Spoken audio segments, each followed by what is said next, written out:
تکلیف نہ سمجھیں تو صلوات بلند آواز سے تلاوت فرمائیں۔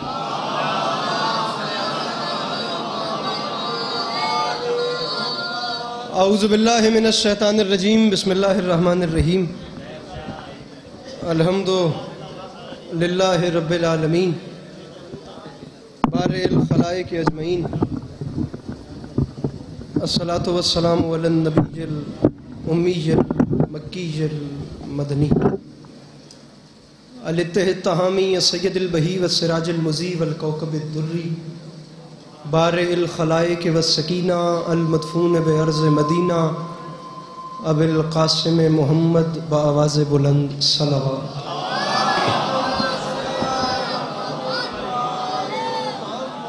وعلی اطرتہ الطیبین الطاہرین المعصومین وعلی اصحابہ الذین شعبوا الدین، اما بعد فقد قال رسول اللہ صلی اللہ علیہ وآلہ وسلم، بسم اللہ الرحمن الرحیم، زینوا مجالسکم بذکر علی ابن ابی طالب علیہ السلام۔ اس حسین اور عظیم ماحول میں جس بندے کو امام حسین علیہ السلام کا احسان یاد ہے وہ صلوات بلند آواز سے تلاوت کریں۔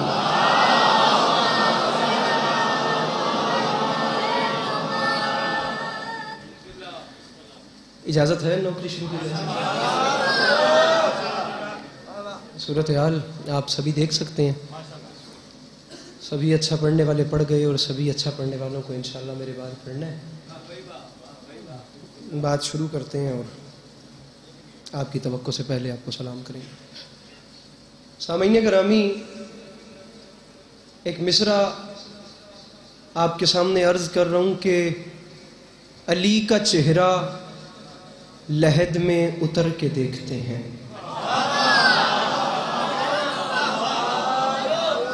بڑی مہربانی۔ آپ سب کی جانی پہچانی شخصیت جناب سید نجم الحسن شیرازی صاحب، اجازت اجازت ہے؟ علی کا چہرہ لحد میں اتر کے دیکھتے ہیں۔ ادھی کو بند کر دے، مہربانی۔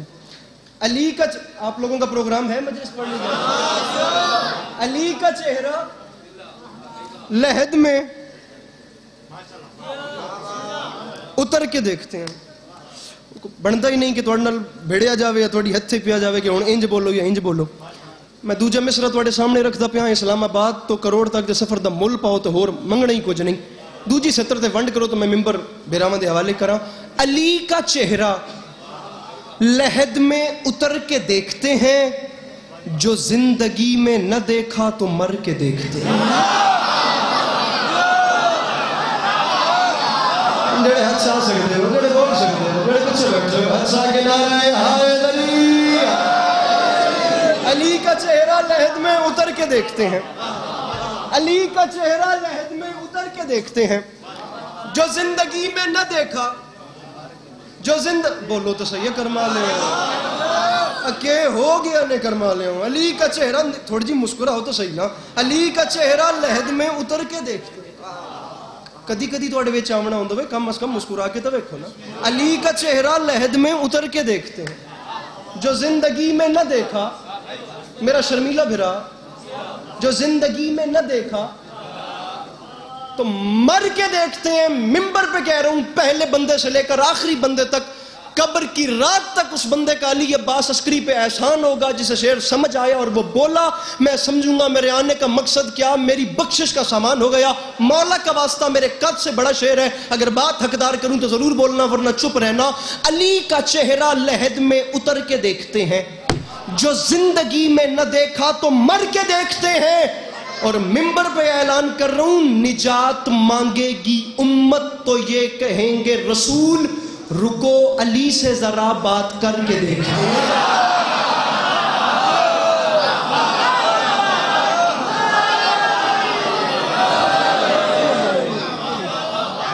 علی کا چہرہ لحد میں اتر کے دیکھتے ہیں، جو زندگی میں نہ دیکھا تو مر کے دیکھتے ہیں۔ نجات مانگے گی امت، میرا زخمی انگوٹھے والا بھرا، نجات مانگے گی امت تو یہ ایک مولا شفا دینی ہاتھ چاہ کچھ نہیں ہوتا۔ نجات مانگے گی امت، نجات مانگے گی امت تو یہ کہیں گے رسول، رکو علی سے ذرا سامعین گرامی اس مجمع میں جہاں جہاں بھی وہ بندے بیٹھے ہیں جو نجف اشرف کی زواری کر کے آ گئے، میں کہتا ہوں وہ لوگ بے ساختہ بولیں گے اور جو میرے مولا سلامت رکھے۔ سامعین گرامی اگر دنیا اس فضیلت کو سمجھ لیتی تو پھر بھائی کو کفن مل جاتا اور بہن کو چادر مل جاتی۔ مالک اعجاز خان صاحب کو جوار ائمہ میں اعلیٰ مقام نصیب فرمائیں، خدا مزید درجات بلند فرمائے۔ مالک عالم عباس بھٹی صاحب کی زندگی دراز فرمائے، نہایت محبتوں کے ساتھ یہ اتنا بڑا اہتمام جناب سیدہ اپنی بارگاہ میں قبول و منظور فرمائے۔ ایک روایت، ایک شعر، یا علی مدد، مصرع پڑھ رہا ہوں کہ قضا کی آخری ہچکی بڑی نامہربان نکلی، ادھر صغرا کا خط آیا ادھر اکبر کی جان نکلی۔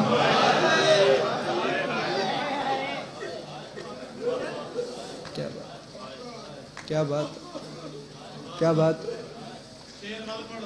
اللہ کے والی جناب، ایک منٹ بقایا۔ قضا کی آخری ہچکی، بلکہ میں آپ کو شعر پورا سناتا ہوں، چلو اتنے دردنال روندے بیٹھے ہو، ایڈی سونی ہن جو لڑ دی پئی ہے، شعر پورا سنو۔ قضا کی آخری ہچکی بڑی نامہربان نکلی، چٹی داڑھی ہے تواڈی، یقیناً صاحب اولاد ہو سو۔ میں تو ایک منظر بھی کہنا، ایک باپ ہے، اس نے اپنے جوان بیٹے کے سینے میں جو برچھی ہے اس میں ہاتھ ڈال رکھا ہے۔ اب اس سے اوپر کوئی دکھ تو نہیں ہوتا کہ بیٹے کی برچھی میں ہاتھ ہے۔ اب یہ اس موقع کا شعر ہے، شعر سنیے، قیامت آمیز مصرع ہے۔ بڑی نامہربان نکلی، ادھر بیٹی کا خط آیا ادھر بیٹے کی جان نکلی۔ مصرع پڑھ رہا ہوں، نگاہیں جانب خیمہ تھیں اور شبیر کہتے تھے قیامت آئے گی خیموں سے گر اکبر کی ماں نکلی۔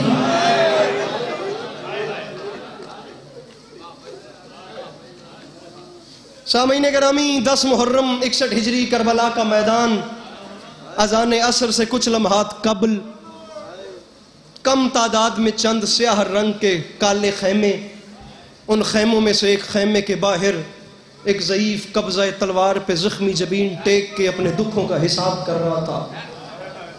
تاریخ کہتی ہے اس وقت اس کے سینے میں اس کے اکبر کی برچھی کا دکھ بھی تھا، اس کے قاسم کے ٹکڑے بھی تھے، اس کے بھائی کے بازو بھی تھے، اس کے اندر حبیب ابن مظاہر جیسے دوست کی جدائی کا دکھ بھی تھا۔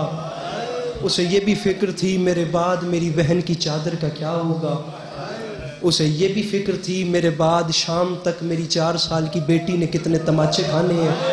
سارا دن آپ لوگ روتے رہے، سارا دن آپ لوگ گریا کرتے رہے، ممبر پہ میں کچھ مانگ نہیں رہا، لیکن اتنا ضرور کہوں گا، آخر آپ لوگوں کا مہمان ہوں، جو بندہ ہائے نہیں کر سکتا وہ کم از کم احتراماً سر نیچے کر لے، کیونکہ جملہ قیامت آمیز ہے۔ تاریخ کہتی ہے اتنی قیامتوں کے بعد بھی جس باپ نے اپنے آپ کو سنبھال رکھا تھا نا، اچانک اس کے اوپر ایک اور قیامت ٹوٹی۔ کسی نے ناگہا اس کا شانہ ہلا کر کہا، حسین اٹھ، مدینے سے تیری بیٹی کا قاصد آ گیا ہے۔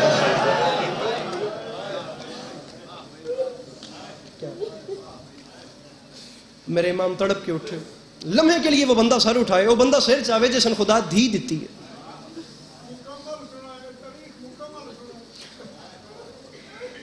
تسی ذاکرین تو سنتے ہو نا بھی دھی دشمن دی بھی ہوئے تو دھی ہوندی۔ میں آدھا جس دن نال بیٹی لگے شالا ادھی اکھ وچ کدی ہنج نہ آوے، دھیاں رومن تا مولا علی علیہ السلام دیاں دھیاں رومن، ہمیں دشمن دی کیوں نہ ہوئے۔ اس لفظ دھی وچ رکت ہی اتنی ہے۔ صاحب اولاد بندہ بھاویں شیعہ بھاویں سنی، جس نے خدا بھاویں ایک دن دی دھی کیوں نہیں دیتی، وہ سر چاہے۔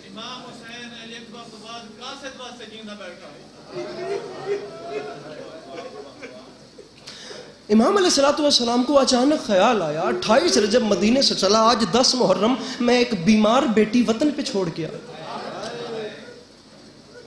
میرے امام تڑپ کے اٹھے. میں کیوں واری واری یاد پیاں کہ ایک والد سر چاہے صرف اس جملے واسطے تڑپ کے اٹھے. ہر تکلیف بھول گئی.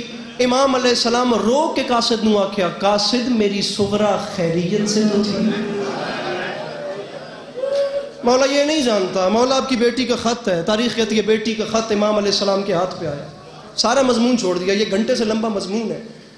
قاصد بھیجا کیسے گیا, قافلے ڈھونڈے کیسے گئے, یہ ایک مکمل تاریخ ہے. مجمع الطرائق اس جگہ کا نام تھا جو مدینے سے 8 میل دور تھی, جہاں میری مخدومہ روز جا کر کربلا کی جانب جانے والے قافلے ڈھونڈا کرتی تھی.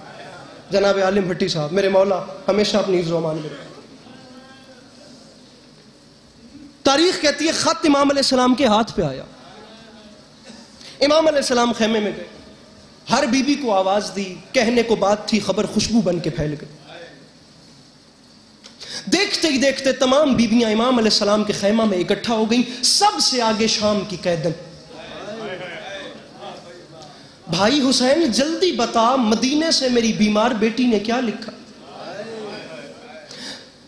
عالم عباس صاحب, جناب نجم شرازی صاحب میرے مولا کے کتنے خوبصورت طریقے سے ذکر کرنے والے مداح ہیں. ایک عجیب بات ہے, عجیب فکر ہے. تاریخ کہتی ہے جس بادشاہ کے سر نے نیزے پہ قرآن پڑھنا تھا, آج اس میں حوصلہ نہیں ہوا کہ وہ بہنوں کے سامنے بیٹی کے لفظ پڑھ سکے. جب حوصلہ نہیں ہوا, تاریخ کہتی ہے ہاتھ پہ لرزا, بیٹی کا خط ہے, لفظ پڑھ کے اشک جاری ہوئے. دوبارہ کہہ رہا ہوں بندہ سر نیچے کر لے جو ہائے نہیں کر سکتا. یہ وہ لمحہ تھا جب شام کی, یہی فکریں ہیں تاریخ میں, شام کی قیدن نے اپنی چادر کا واسطہ دیا, حسین بتاتا کیوں نہیں میری صغرا نے لکھا کیا ہے. اس وقت رو کے فرماتے ہیں بہن عالیہ خط میں سب سے پہلے میری صغرا نے لکھا ہے بابا بسم اللہ الرحمن الرحیم من العلیلۃ الضعیفہ. او بابا مدینے سے یہ خط وہ بیمار بیٹی لکھ رہی ہے جو اکبر کی جدائی میں بوڑھی ہو گئی ہے. او بابا تیری بیٹی کو نظر نہیں آتا, بابا ایک ایک گھڑی قیامت کی گزار رہی ہوں. او بابا ہر شام قبر نبی پر جا کے چراغ روشن کرتی ہوں. بابا میرے شہر میں مجھے رونے نہیں دیا جاتا. بابا یہ شہر فاطمہ نام کی سید زادیوں کو کھول کے رونے نہیں دیتا. 3 صفحات کا خط ہے, میں 3 لائنوں پڑھ کے ممبر چھوڑ رہا ہوں. پہلا سوال بابا مجھے اتنا بتائیں میرا اصغر کونیا چلتا ہے یا نہیں چلتا. او بابا میری سکینہ کے حال کیسے ہیں, میری پھوپھیوں کے حال کیسے ہیں, میری ماؤں کے حال کیسے ہیں. 3 صفحات کا خط ہے, میں وہ جملہ پڑھتا ہوں جس پہ کربلا کے میدان میں زلزلہ آیا. علی کے لال کے ایک ہاتھ میں خط تھا, دوسرا ہاتھ میرے امام کا کمر پہ آیا. رو کے فرماتے ہیں بہن عالیہ حکم کیا تھا نا, اب سنو خط کے آخر میں میری بیٹی نے لکھا ہے بابا تجھے میری غربت کا واسطہ چاہے کچھ بتا چاہے کچھ نہ بتا, لیکن میری غریبی کا واسطہ مجھے اتنا ضرور بتا بابا میرے اکبر کو داڑھی کیسی لگ رہی ہے. او بابا میرا اکبر دولہا کب بن رہا ہے. او بابا آپ کو یاد ہے اکبر نے مجھے کہا تھا صغرا تم یہی رکو, میں دولہا بننے سے پہلے تمہیں لینے آؤں گا. بابا آج کی شام تک اکبر کے نقش قدم پہ منہ رکھ کے اس کی راہیں دیکھ رہی ہوں. او بابا اکبر کو کب بھیج رہے ہیں. سامعین گرامی خیمے میں گر گیا. علی کا لال بیٹی کا خط لے کر خیمے سے باہر آیا. ایک اور قیامت ٹوٹی. ہاتھ میں خط تھا, سامنے قاصد تھا. قاصد نے ہاتھ باندھ کے کہا مولا میں نے واپس جانا ہے, آپ کی بیٹی نے مجھ سے پوچھنا ہے میرے بابا نے جواب دیا یا نہ دیا. اور مولا کوئی خط کا جواب, مولا کو آخری جملہ ممبر چھوڑوں اور معافی مانگ کے مولا خط کا جواب. علی کے لال نے ایک بار قاصد کو دیکھا, پھر خط کو دیکھا, پھر قاصد کو دیکھا, پھر رو کے فرماتے ہیں واقعی چاہیے جواب چاہیے. کہ بلا تاریخ کہتی ہے علی کے لال نے قاصد کا بازو پکڑا بیمار بیٹی کے خط کا جواب دینے کے لیے. حسین قاصد کو وہاں لے آئے جہاں اکبر کی لاش تھی. اکبر کے سینے پہ خط رکھ کے فرماتے ہیں یہ ہے جواب, میری صغرا سے کہنا تیرا اکبر دولہا بن گیا.